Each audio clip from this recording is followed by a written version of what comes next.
একজন মহিলা ভক্ত বৃন্দাবন থেকে একটা লালা গোপাল নিয়ে বাড়িতে ফেরেন। তখনই তার ছেলে গোলুও ঘরে আসেন। তখন তার ছেলে তার মাকে জিজ্ঞাসা করেন, ইনি কে?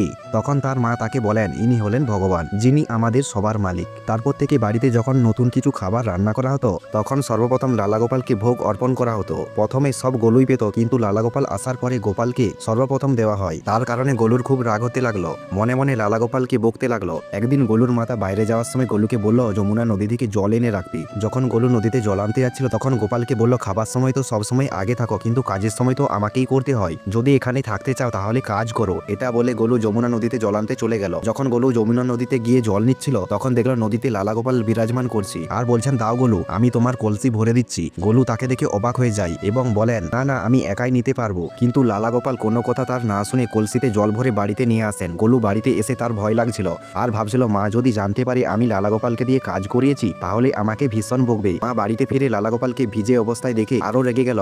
গোলু, এটা নিশ্চয়ই তোমার কাজ, তুমি লালা গোপালকে জল দিয়ে ভিজিয়ে দিয়েছো। গোলু তার মাকে বোঝানোর চেষ্টা করলো, কিন্তু তার মা তাকে বকা দিয়ে চুপ করিয়ে দেয় এবং তার মা গোপালের ভিজা কাপড় চেঞ্জ করিয়ে দেন। পরের দিন তার মা গোলুকে যখন আটা মাখতে বলেন, তখন লালা গোপাল আটা মাখতে শুরু করেন। আবার গোপালের জামা কাপড় দেখে আরো বকতে থাকেন, আমি বলছি না ইনি আমাদের ভগবান, তুমি ভগবানের সাথে শয়তানি করছো, আজ তুমি আবারও এনার গায়ে আটা ফেলেছো। তখন গোলু বলতে থাকে, না মা, আমি কোনো শয়তানি করিনি, কিন্তু আমার হাত থেকে আটা নিয়ে নিজেই মেখে নিয়েছেন। তার মা এটা শুনে কিছুই বিশ্বাস করলেন না এবং আরো বকা দিলেন। পরের দিন যখন তার মা গোলুকে বনে কাঠ আনতে পাঠান, তখন গোলু ভয় পেয়ে থাকে। লালা গোপালকে যদি আবারও পিছনে আসতে দেখেন, এটা ভেবেই তার মাকে বলে, আমি যাব, কিন্তু তোমার লালা গোপালকে বলে দিও এই যেন আমার পিছনে না আসে। তার মা হাসতে হাসতে বলেন, ঠিক আছে, বলে দেবো, তুমি যাও। গোলু কুঠুরি নিয়ে জঙ্গলে চলে যায়। তার মাও কাজে চলে যান, কিন্তু সেই দিন তার মা তাড়াতাড়ি বাড়ি ফিরে আসেন আর দেখেন লালা গোপাল সিংহাসনে নেই। তখন তার মা ঘাবড়ে যান আর ভাবেন নিশ্চয়ই এটা গোলুর কাজ। তখন তার মাতা জঙ্গলের দিকে যান আর দেখেন গোলুর সঙ্গে এক ব্যক্তি কাঠ নিয়ে বাড়ি ফিরছে। গোলুর মা তা দেখে অবাক হয়ে যান, এই যে আমাদের লালা গোপাল, এর মানে গোলু সব ঠিকই বলেছিল। তখন তাড়াতাড়ি গোপালের কাছে যান এবং তার হাতে কাঠের কুড়ুলগুলি নিয়ে চরণে জড়িয়ে ধরে কাঁদতে থাকেন।